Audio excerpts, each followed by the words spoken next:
lizards, no aliens, no nonsense. This is Reality Bytes. Wake up!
Welcome to Reality Bytes Radio on the 13th of August 2015. I hope the number 13 is not unlucky for us because we've got a horrendous thunderstorm going on at the moment outside, and hopefully we'll stay on air.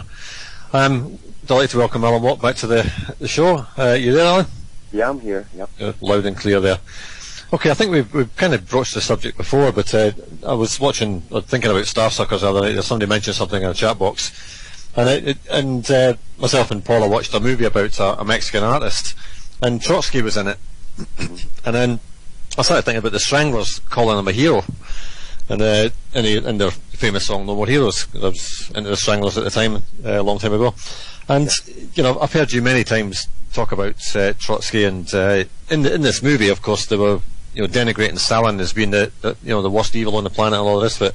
But I mean, Trotsky was no hero himself. He was just as bad, if not worse. Yeah. And then we'll go through a few others, Ghandi, Mandela, and onto the modern day heroes they put out for us to supposedly follow. But it struck me yesterday that the Ghandi came out around the time of the hippie movement. He was heavily promoted because he was in flip-flops and all the rest of it. And then we've got Mandela for the kind of the middle class across the world to hold a torch for. And then we've got the modern era. We've got Bono and Geldof and Angelina Jolie and those kind of characters.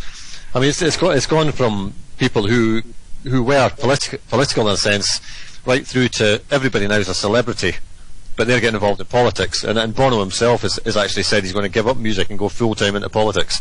Mm-hmm. But I mean, starting with Trotsky, what was his purpose and why was he promoted as some kind of counterpoint to Stalin and seen as a far better choice. Mm-hmm. Well, the the whole point of it was this myth that was created about communism or Bolshevism in Russia. A minority group, mainly from outside Russia, took over the country. That's a fact. And of course, they went right into action. They knew what to do to get the propaganda really working and how great they were doing in this new great enterprise and all that stuff. But Trotsky himself was put in charge of the Red Army for a long time. And he slaughtered, he did what Lenin said. They had a whole list of people that they'd gone through all the census taking. This is what standard communism always did, even through Poland and different countries. They already had lists of people who voted, what religions they were, all that kind of thing. And they had lists of them in every town and village and city, and they slaughtered them. They wiped out a whole middle class, in fact. In fact, Trotsky boasted about it, that they'd eradicated a class. And so he was a mass slaughterer. What they did too was the reign of terror was part of it, because Lenin said, go into every town and village, and it doesn't matter if you can't get anybody who's a dissenter to this revolution, round a bunch of them up, regardless, anybody will do, and hang them. Other ones, disembowel them, force them at bayonet point to walk around the tree where their intestine was nailed on, and it would unravel as it went around the tree, to absolutely terrify the public. That was the great Trotsky in action. So when Stalin came into power, the Bolsheviks were uneasy because, again, they were a minority group, and they were kind of wary of Stalin. And Stalin introduced his own policies, of course, a bit different from the radical system that was already in place, and many of them fled out of the country, in fact, and feared their lives. And so what they did, they called it neo-Trotskyism, as a kind of opponent of Stalinism, and so the worldwide communist movement eventually called themselves neo-Trotskyites, etc. And that's still the same today. In fact, still holds today. So they made a kind of glorious hero that had the true cause still in his heart, and Stalin usurped it, sort of idea. That's the propaganda they gave, in fact. So even the Young Marxist Association of the World, their annual meetings today, give praise to Trotsky's ideal motives, etc. Yeah, just which one mattered? Yeah. Oh, yeah. Which begs the question. I mean, why the Stranglers called him a hero? You got to wonder. But okay, moving on to somebody who was supposed to be symbolic of peace and non-compliance and all the rest of all the things that we would all like to see in the world. Mm-hmm. Yeah. Ghandi. Now, I read a biography maybe 20 years ago or so on Ghandi, and it wasn't very complimentary. I mean, he was beating his wife, he was having sex with young girls. Yeah. He certainly wasn't a vegetarian, and he just wasn't an altogether pleasant person. And yet here we are. I mean, still today we hear Ghandi quoted all over the place as this man of global peace. Mm-hmm. So I mean, of course, Oxford educated, as listeners will be familiar with. But that's where he got his agenda from. People have no idea that the universities in England were heavily involved in this very quiet Milner group that became the Royal Institute for International Affairs. It still runs the world today. It's a private organisation, and the CFR is a branch of America.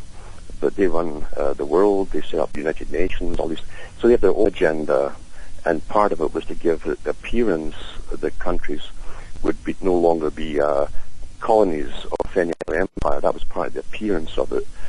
And Milner was already talking about once they had introduced the thorough British civil servant system and governmental system into India and the colonies, and they were sure they'd stay with it, they could then withdraw, and they'd be a kind of pseudo British Commonwealth country.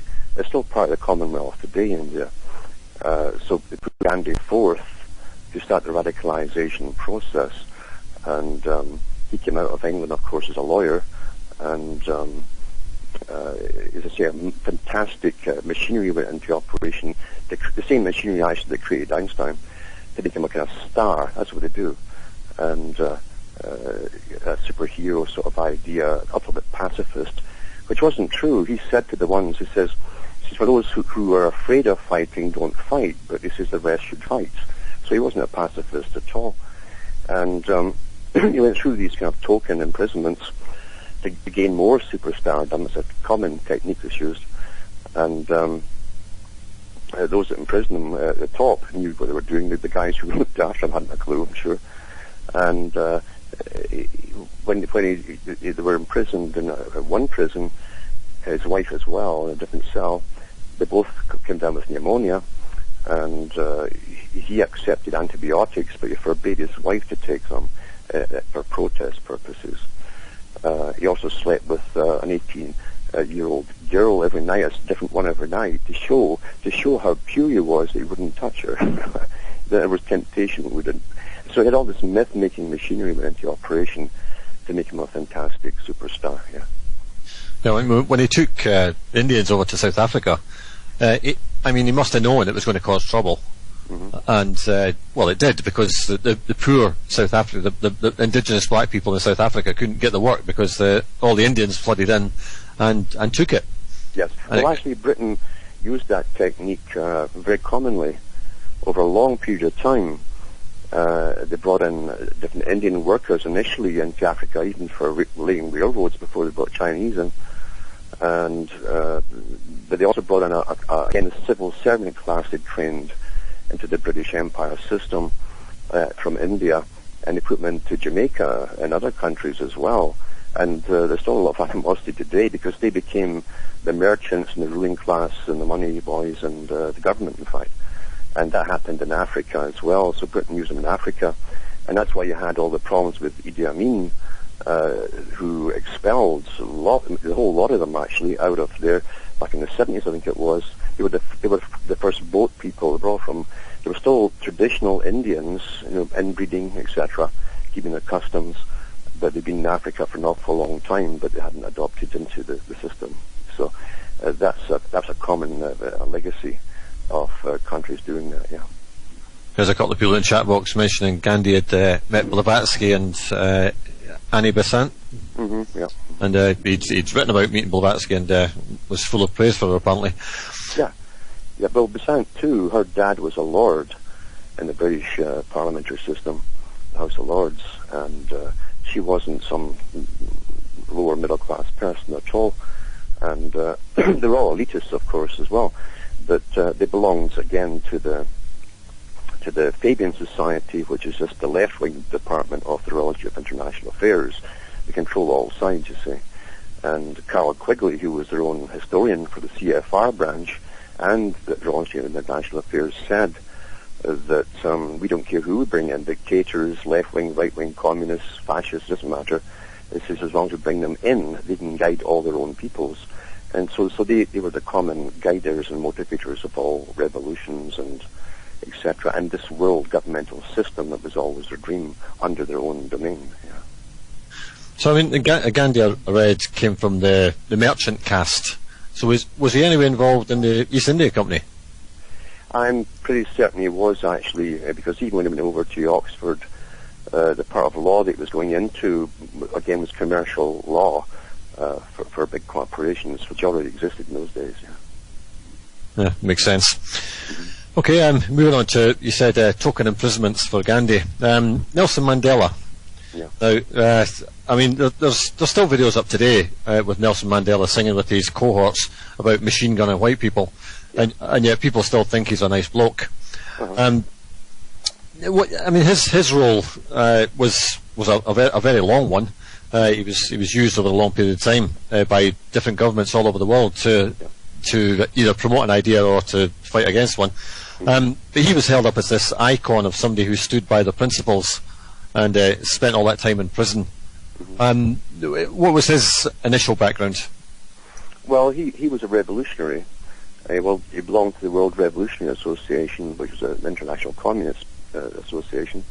But his charges weren't against him for being a communist.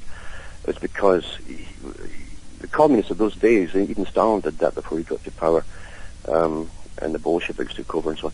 What they did, they'd rob banks, big, massive bank hold-ups and train robberies, and the idea was to use the money for the supposed good cause of communism, international communism.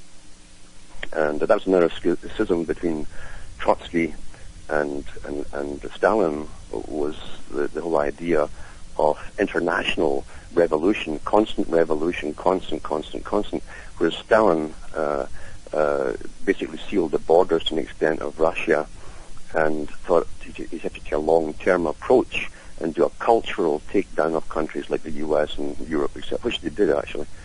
But again, Stalin was also getting help, and so were the Bolsheviks from the Royal Institute of International Affairs boys and the big banks which they represented. They funded communism into action. So Mandela, he was doing the same thing. He was actually charged with bank robbery, many bank robberies, mass murder of different people and workers in the banks, etc., or even in the streets, and for blowing up school children in buses with hand grenades. These were the charges. Yeah. And he actually was found guilty of those, yeah, and locked up for it. And I think there was a number of charges. It went into the dozens, I think. It was 30 or 40 charges, and he never got off with any of them. But he's held up now as this, the pinnacle of excellence of somebody who is, stands by the principles, but obviously he stood by his own principles and not the ones we're told about. Obviously the international media are well aware of his past and well aware of his complicity in killing people, if not indirectly. But to have that kind of control over the media in terms of stating what are blatant lies about this guy, and then having all this stuff about his funeral and his and at the same time they'll have a go at his wife for putting tyres around people and setting them on fire, but he's got nothing to do with that, of course. That's all just swept under the carpet. What were his connections to the powers that be, if you like? I mean, was he approached when he was a young man to do this and told he'd be locked up for a while? But I'm sure he wasn't locked up in any kind of horrific dungeon. I'm sure he was doing okay, and I'm sure he got regular visits from people he wanted to see and all the rest of it. Yeah, he had much in common with modern Africa, where you have tribal leaders who are all competing and they kill each other off all the time for power. It's unsafe to be a leader in any place in Africa because even your brother's bumping you off to get your position is quite common, always has been. It's very tribal in nature. So at the time, he was picked because he definitely could murder folk, had no problem with that, and robbery, etc. He'd do any kind of deed whatsoever. But I think he was brought on board again because Professor Carol Quigley, the historian for the Council on Foreign Relations and the Royal Institute for International Affairs, they have their own different version of history. They fill in the blanks as to why things happen, since they take credit for most of it. And they said that they had sent Cecil Rhodes over long before that to create Rhodesia, but also to take over South Africa that was under the Boer, which they were Dutch, basically, a Dutch colony, although it became part eventually of the British Empire, and even they were sold out eventually by, again, the same organisation that runs behind the scenes, runs Parliament behind the scenes in Britain, the Royal Institute for International Affairs.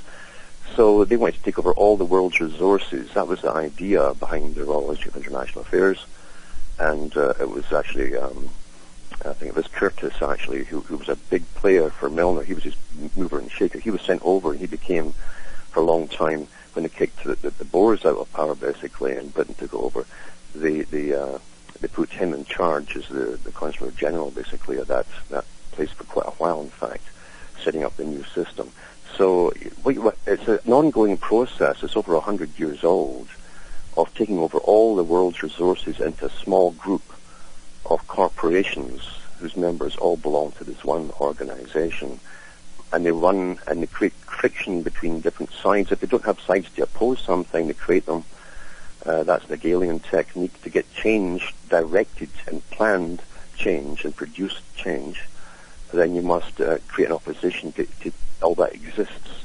And so they do that, right down to separating men from women and giving them their own political, ideologies, etc. That's a standard technique. Separate everything, and then you rule everybody who is dysfunctional because they can't get together all together to oppose anything. So you're living in a very, very clever, very old organizational system that uses wars. The Royal of International Affairs planned World War I, and quickly again at the Anglo-American establishment, going through their own records. He was the archivist for their own records. They took credit for planning World War I with Germany from the time of the Boer War in South Africa.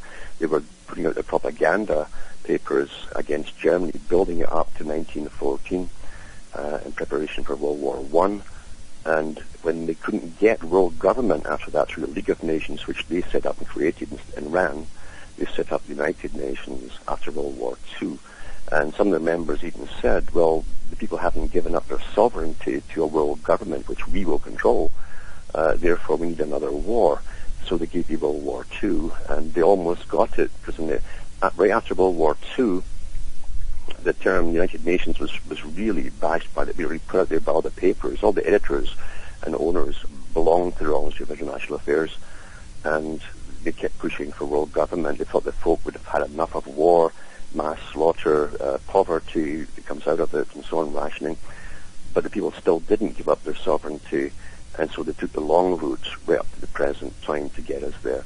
And they're using economical warfare, everything they can right now, to get us into this world governmental system where the proper people themselves and will be in the top, and then they'll have all academia and experts and so on, which have been training for 50 years in this particular system, to take over and run our lives in a bureaucratic fashion. Yeah, I mean, talking about South Africa and Mandela, I remember being young and thinking, oh, that poor guy, he's been in prison all that time, blah, blah, blah. I mean, was he actually in prison all that time, or was he whisked off to some island where he could live in luxury and brought back? And we'll never know. We do know that one of the places he was in was more like a kind of open, what you call an open prison today. You know, it wasn't locked behind bars in one of the main prisons. He was in for quite a few years, and he had his own servants and stuff inside there too. So, he wasn't locked up in some little cell. No, and I do remember that the whole sanctions thing, the apartheid system, and obviously that was just part of the plan to bring Mandela up to this level of status where the world population would be screaming for his release. Mm-hmm. And then I remember watching it on the television. He gets out of prison with a suit on, and the streets are lined with people waving, and all of a sudden here we have a celebrity. Mm-hmm, yeah. And then he became Prime Minister, of course, and we look at South Africa now. It's barely in the news anywhere, and yet it's a basket case. I mean, yeah. That's his legacy. And it's run now by foreign powers that own all it's all corporations that run it all now. Yeah, and nothing mentioned of that, of course. Mm-hmm. But talking about Africa, let's move on to Bob Geldof. Yes. Now, I've heard you talk many times about him coming over from America, and I think it was the buy and sell you said he owned. Is that correct? Yeah, I think so. Yeah, that's the yellow paper that you could put a free ad in or something and sell your car or whatever. I was surrounded the punk era, and I was into that music and scene and all the rest of it. And I always thought the Boomtown Rats were the most awful band on the planet at that time. Yeah. They were talentless idiots. I mean, for want of a better word, Geldof couldn't sing a note, yeah. and here we have him, a world ambassador. I know. How does a guy, and his own life, in fact, he's Paula Yates, the thing with the children, Michael Hutchins hanging himself supposedly, and this guy's still held up as a saint. I mean, some people call him Sir Bob, and well, he is Sir Bob, isn't he? But Saint Geldof. Yeah. This guy supposedly came from nothing, somewhere in Belfast, in a slum, and here he is. Anybody can be king, I guess. What is his background before he became a Boomtown Rat, if you know? Well, he was picked out early to actually, you understand the creation of stars, it takes place when you're really young. They pick you out and basically groom you, and it's like being an actor to an extent. And you simply are put into the band that's created for you, generally. Not always, but often you're picked out a lineup and put into a band, and you're told what your role will be, that kind of thing. Most of these bands that came out back then weren't like the older bands like The Who and so on, and they could hold a concert for 2 hours or more because they came up through the clubs, a lot of the guys. And that's where their apprenticeships were, and they could really understand the audience. You'd feel the audience. If you can't feel the audience, you're doomed. And most of the ones, once they started to top of the pops in Britain with the Jimmy Savile, the big perv, one of the big pervs, they started to get bands on then that were created simply for 2 or 3 hits by the big machinery that owns the music industry and entertainment industry. And I've seen some of them selected actually before when there were nobodies out of lineups and get maybe 3 hits in a row. And they were told that before they started, and then afterwards they just fade away. Because the idea being that people always want new faces, and that particular age group too.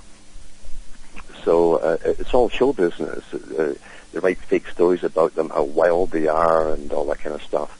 It's all fake generally, and change their names as well. That's very, very common. But again, not everybody can get into it.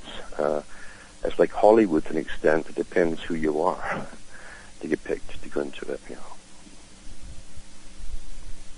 Yeah, the first line of, the first or second line of I Don't Like Mondays. He's singing about silicon chips inside a girl's head being switched to overload, and that's why she goes out shooting people. I wonder what he knew about that back in the 70s. Yeah. Or was he told to write that, I guess? Well, if indeed he did. If indeed he did, yeah. But, okay, his cohort, I guess, is Bono. Mm-hmm. Now, I mean, Bono, I've had plenty to say about him in the past, and his spurious charity work that he seems to do, which he doesn't give nothing to charity, it just goes in wages to his friends. Yeah. And he gets all these junk made in China. Oh, it's been fantastic, the exposés about the big charities and Live Aid and all that kind of stuff. Yeah. Well, I can come back to Starsuckers. Of course, Geldof was portrayed in that. I think it was the anti-war march that took place up in Scotland. I think there's 1 million people in Edinburgh, which is quite a lot for Edinburgh because there's not that many people there really. Yeah. And Geldof timed his Live Aid march for the same day. Don't forget too that there's a massive machinery behind Geldof that arranges all this stuff, and big money boys at the top that arrange all this kind of thing. He probably didn't have much to do with it at all. He's a front man. You understand that everything that you see happening is not a happening, as used to call it. What happens is it takes massive planning by experts in the field of entertainment, sociology too, how to get the people in to come and support and donate the money, the build-up of publicity for the charity, money they want to come in, and of course the massive hushing up of what happens to the money afterwards. So it's not one guy sitting planning all this himself. Yeah. No, of course not. I mean, you can tell really by sitting watching them speaking, which doesn't happen very often. For front men, they're kept well out of the way of the cameras most of the time. But when you hear them talking, I mean, they've not got 2 brain cells to rub together.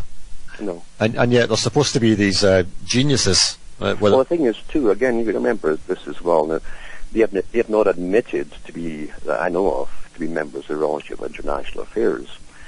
But it was about 5 years ago. There were articles in the magazine for the American branch of the same organization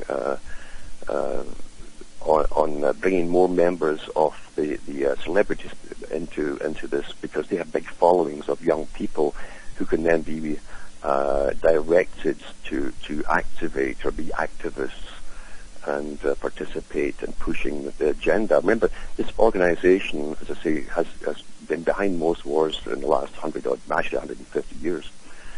And they have a tremendous machinery. All the members of the media are members of it, all the newspapers at the top, all the big ones. Television stations, everything, members of that run, even producers of Hollywood, etc. George Cluney's a member of it, and so is Angelina Jolie. They're spokespeople for the CFR's agenda because they have big followings amongst the younger people. And there are many more that are also singers and so on, but they try to keep them quiet from the teenagers that follow the music industry, because they would not be all for that if they knew this big stuffy institution was behind it. So they keep that pretty quiet. You'll probably find they're also members of that. Remember, the Royal Institute of International Affairs as well run the whole British banking system at the very, very top levels of international money lending. And they want to take over the world, all the resources, all the money supply. They set up the bank. They own the Bank for International Settlements that runs the world, and the IMF. They own those organizations and staff them with their own people. They send their own people out there. They run pretty well everything, but they want this global society with a socialist flavor, because that was the technique that was used in the communist system too. They learned under the communist experiment they could iron out all the problems where they couldn't get all the people to put all their heart and soul into their work and so on. You know, the government pretends to pay you and you pretend to work. That was the idea of communism.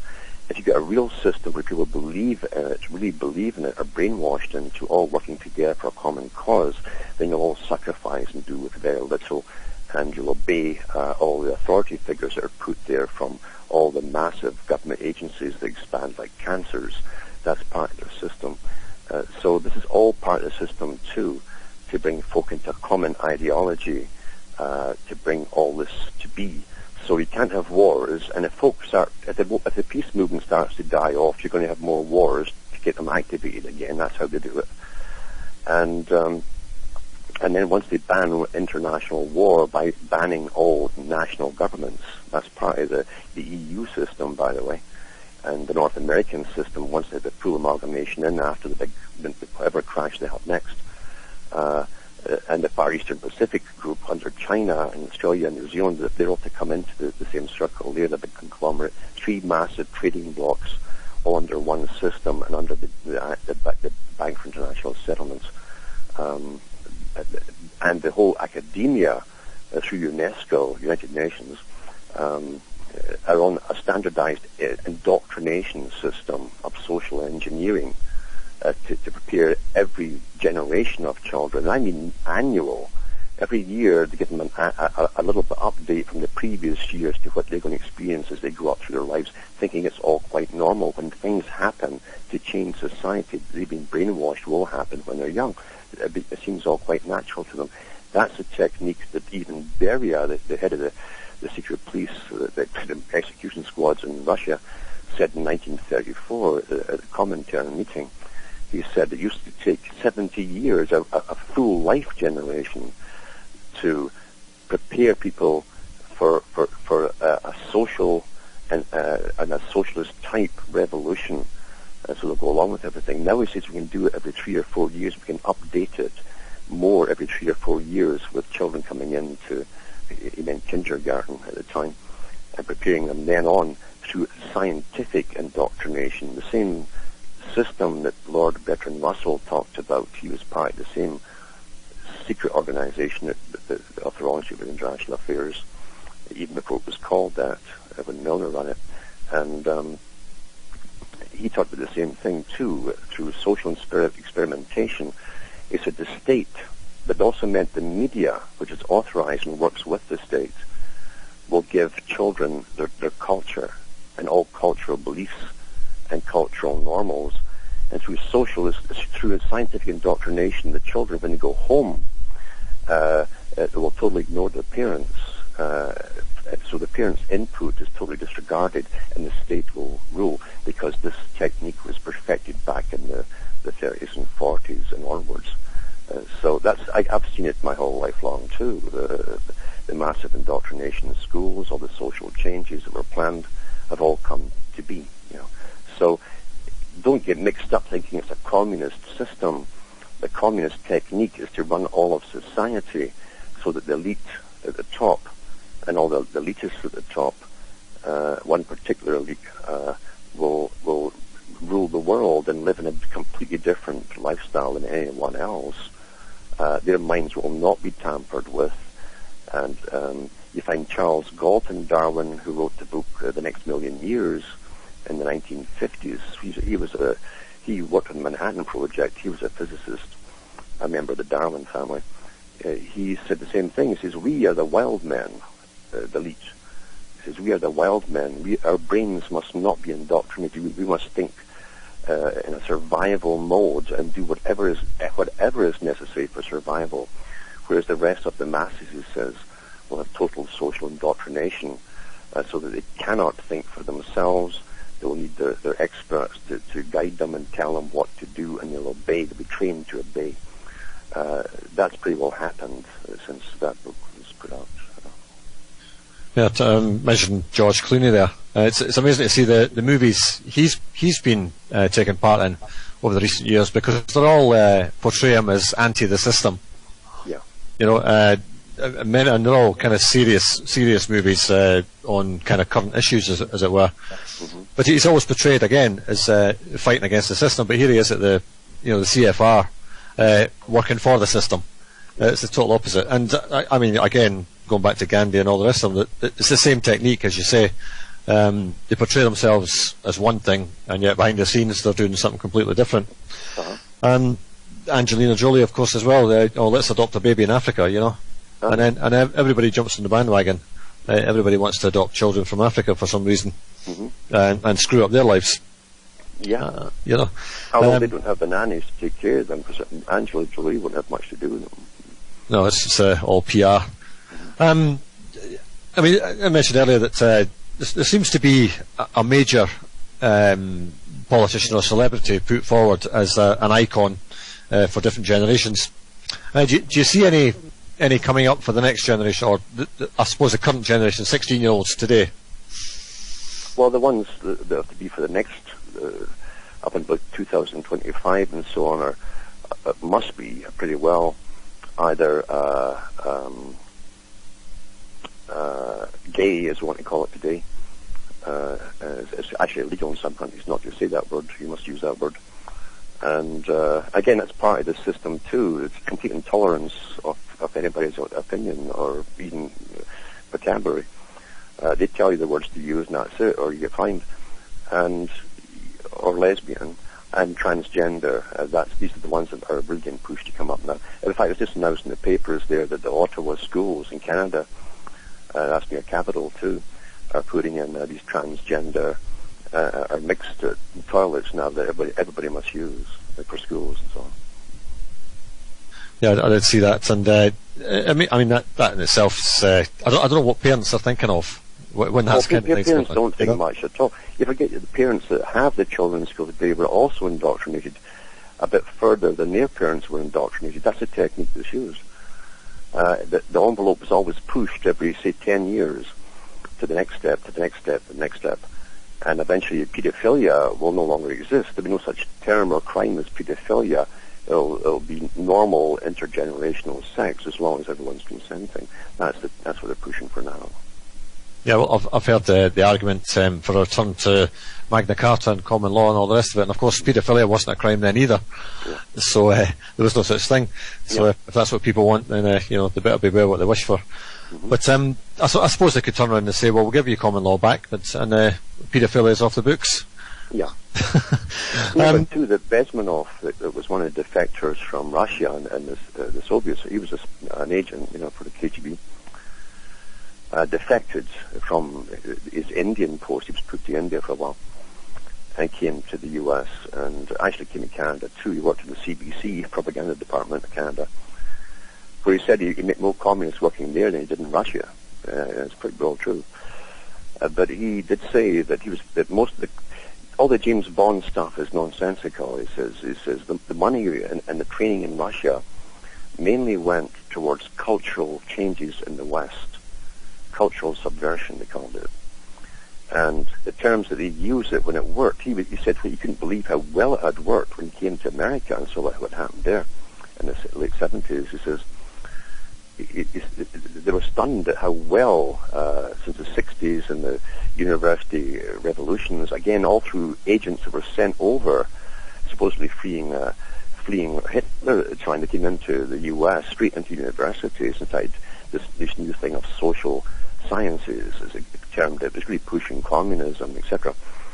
But he said he couldn't believe how well it had worked, he said, because the people were so contaminated. That's a term that's used when your culture's contaminated and people start to accept the new ideas, which ultimately destroy them as contamination. So that's been so well done now.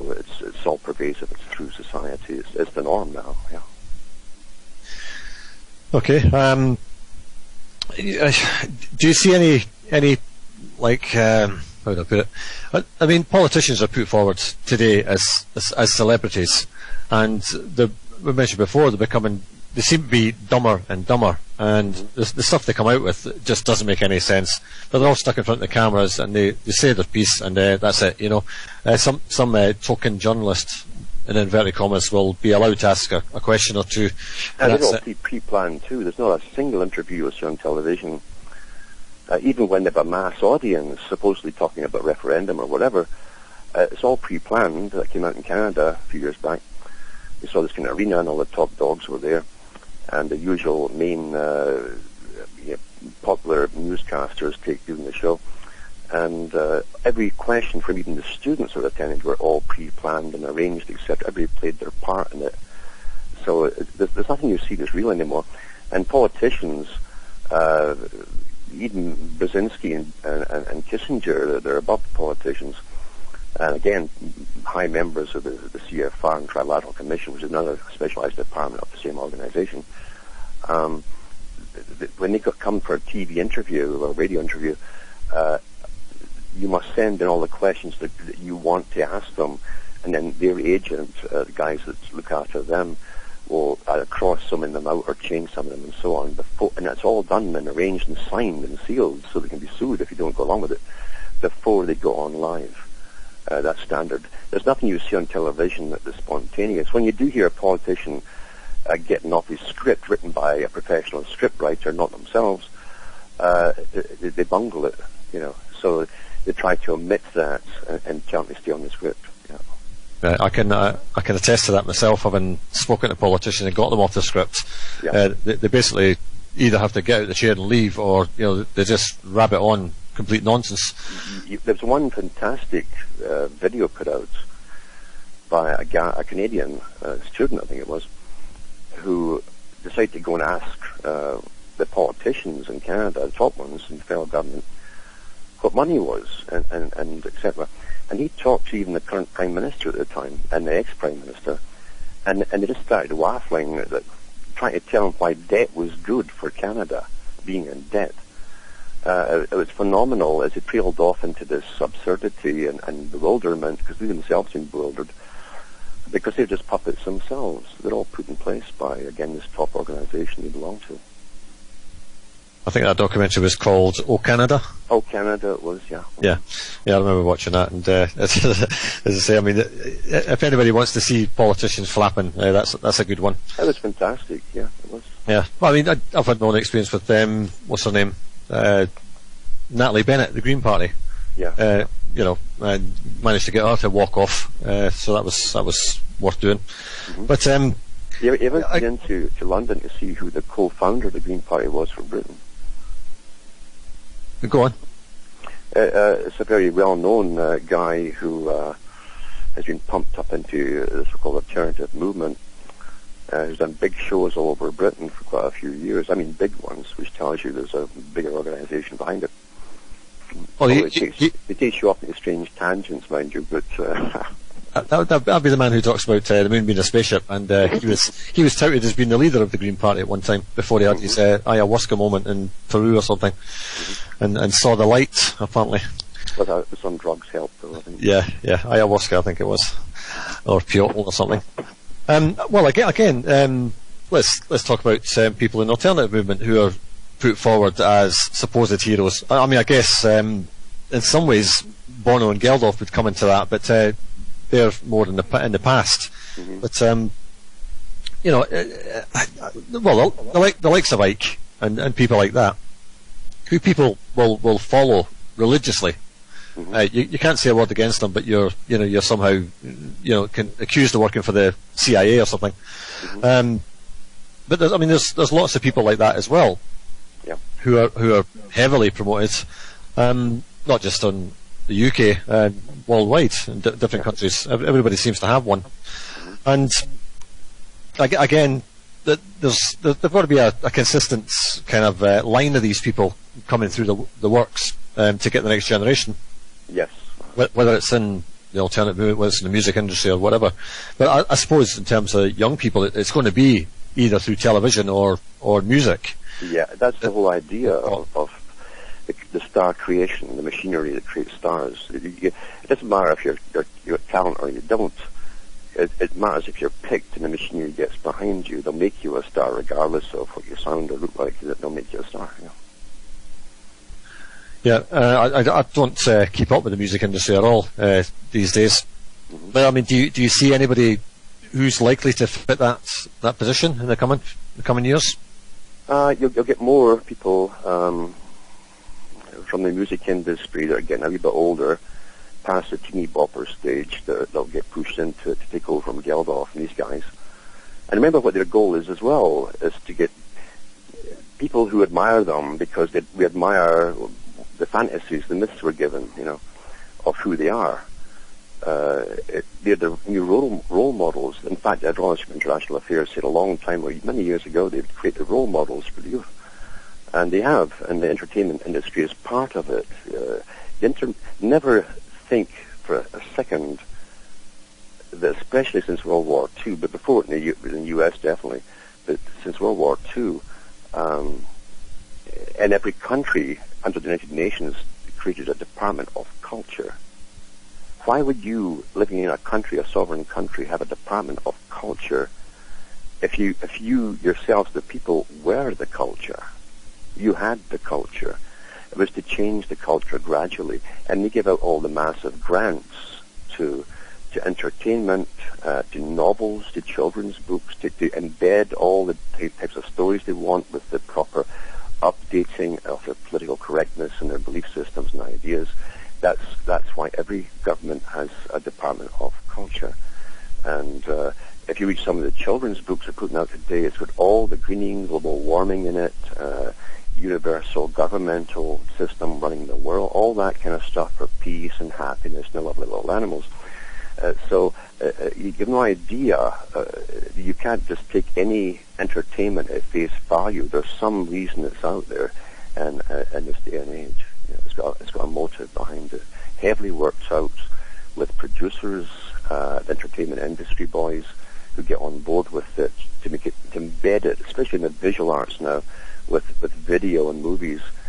So you've got auditory, you've got the video all working together. You can get the emotional things in with the right topics, and get folk crying so easily, and to believe the absolute myth of what you're actually seeing, because you can make anything seem sad or tragic or whatever. You can make anything at all appear to be that way. It's a tremendous, powerful tool. It's been used awfully effectively for an awful long time now, and it's permanent. It's permanent. If you truly have talents in any particular area, you could be the best there is. And if they don't pick you up, because you get vetted by various producers and so on, and they'll ask you a lot of questions that seem kind of irrelevant. They'll try to get you, if you're in the music business, they'll take you out for a meal and some drinks and so on, get you chatting.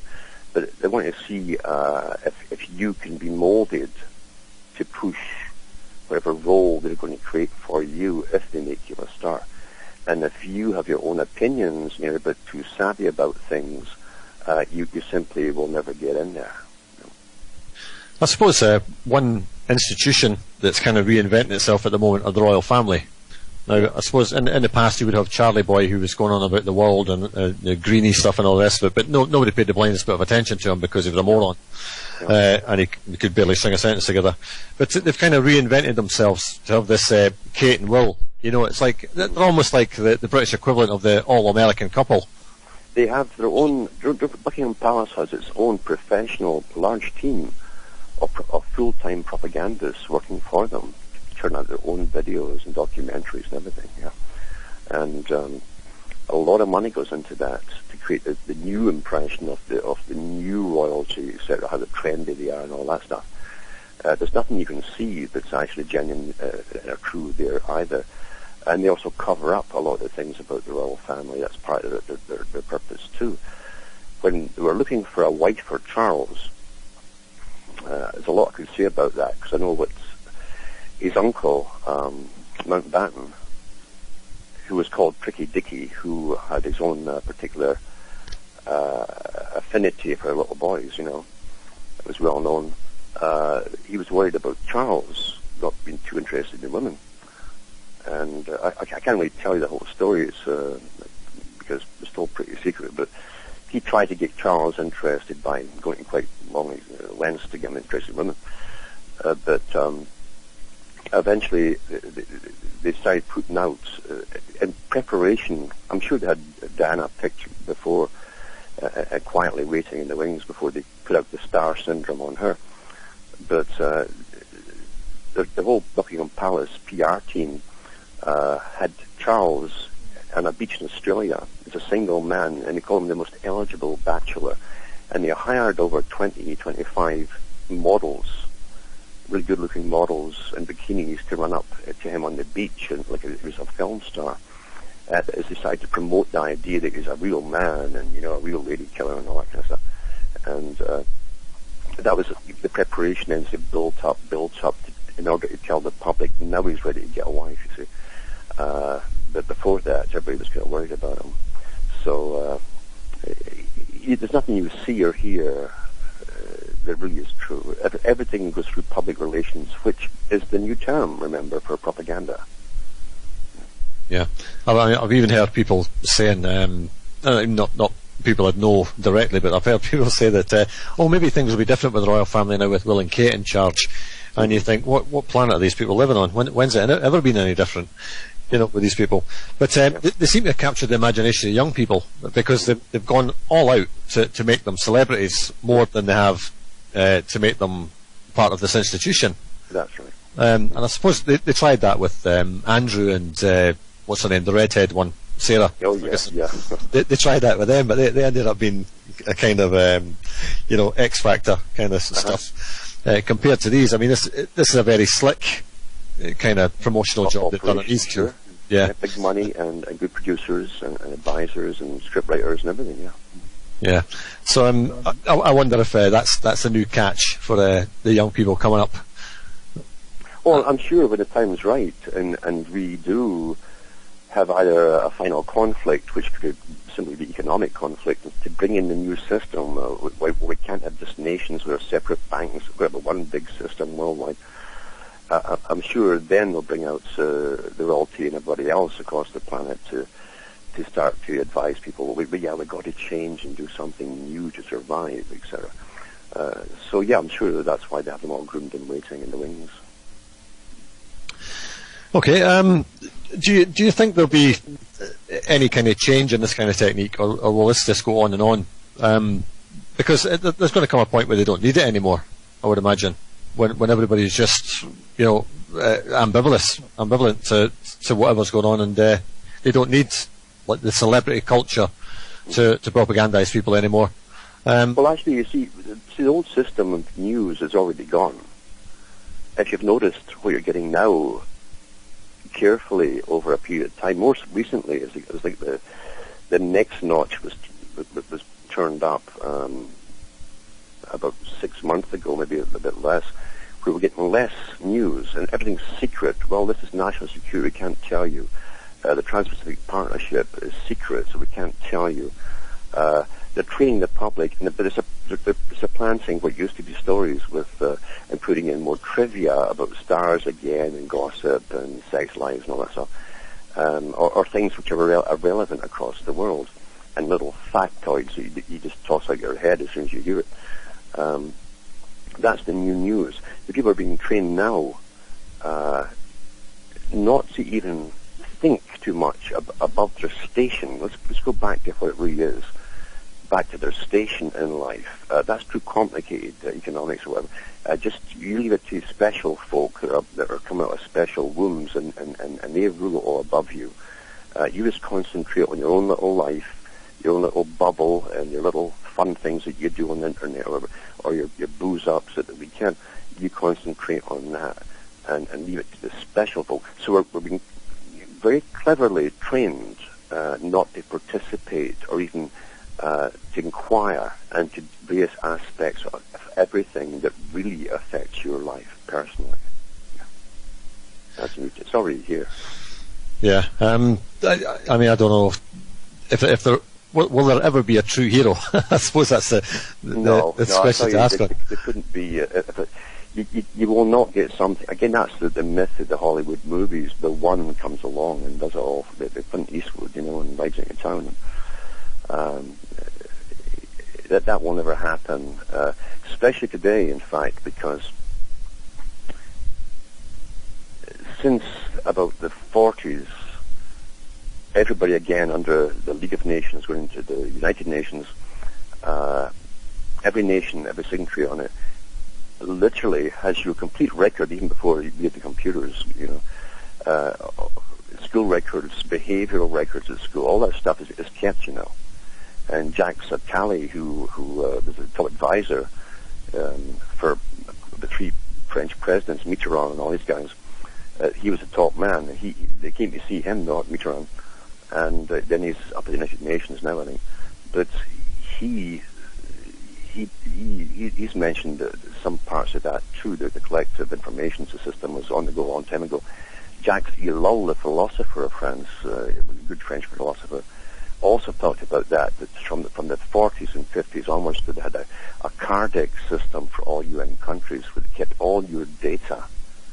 And they said there were techniques of collecting data from Britain, France, across America, where they even had retirees, mainly from civil service, etc., who were given extra money on top of their pensions to go and move into different communities and literally sit and listen to gossip about different people in the streets. That all got fed into your little Cardex system.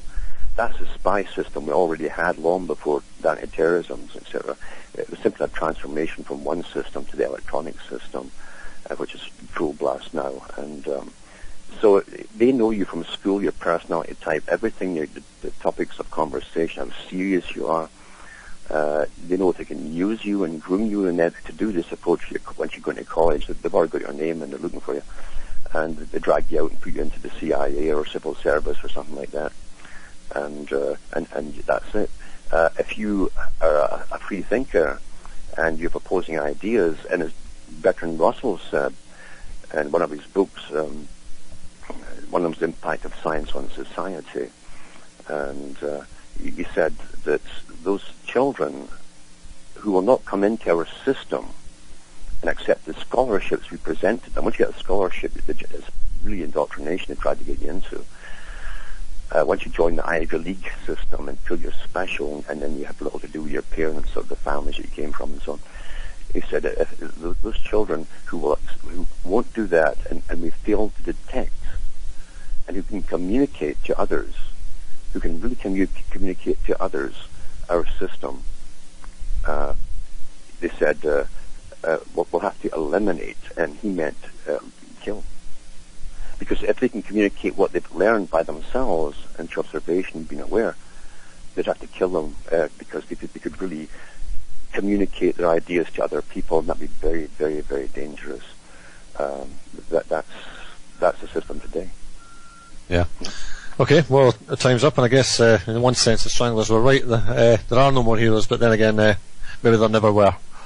That's it. They catch you before you even go off the ground. Okay, Alan, thanks again, and we'll speak to you again next month. Just stay on the line for a minute, although we'll be after the show. Thanks for listening, folks, and back again on Monday with Aaron France, the maker of Age of Transitions. And thanks to UCY.TV listeners as well. Cheers.